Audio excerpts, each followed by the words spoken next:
Hi friends, welcome to my channel. Anganwadi కేంద్రాల్లో ఖాళీగా ఉన్న 15,274 ఉద్యోగాలను భర్తీ చేయడానికి ప్రభుత్వం సన్నాహాలు చేస్తోందండి.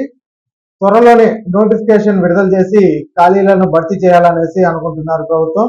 మరి ఆ వివరాలు ఈ వీడియోలో అయితే తెలుసుకుందాం. మీరు ఇంతవరకు నా ఛానల్ సబ్స్క్రైబ్ చేసుకోకుండా ఉంటే దయచేసి సబ్స్క్రైబ్ చేసుకోండి. దీనివల్ల నేను చేసే ప్రతి వీడియోకు నోటిఫికేషన్ మీకు అందుతుంది.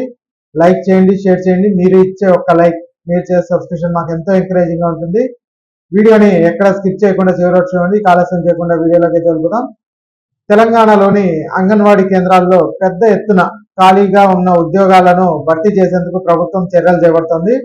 రాష్ట్ర వ్యాప్తంగా పదోన్నతులు, ఉద్యోగ విరమణ కారణంగా ఏర్పడిన మొత్తం 15,274 ఖాళీలను గుర్తించారు.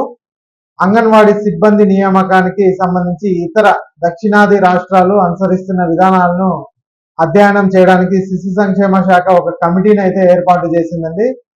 తెలంగాణలో ప్రస్తుతం ఇంటర్మీడియట్ విద్యార్హతతో ఆన్లైన్ పరీక్షలు నిర్వహిస్తున్నారు. త్వరలోనే ఈ ఖాళీల భర్తీకి నోటిఫికేషన్ అయితే విడుదల అయ్యే అవకాశం అయితే ఉంది. ఈ నియామకాలు పూర్తయితే అంగన్వాడీ కేంద్రాల్లో సేవలు మెరుగుపడి చిన్నారులకు పోషకాహారం, విద్య మెరుగ్గా అందుతుందనేసి ప్రభుత్వం భావిస్తోంది. ఇక ఈ వీడియో నచ్చినట్టయితే ఒక లైక్ చేయండి, అలాగే మా ఛానల్ సబ్స్క్రైబ్ చేసుకోండి.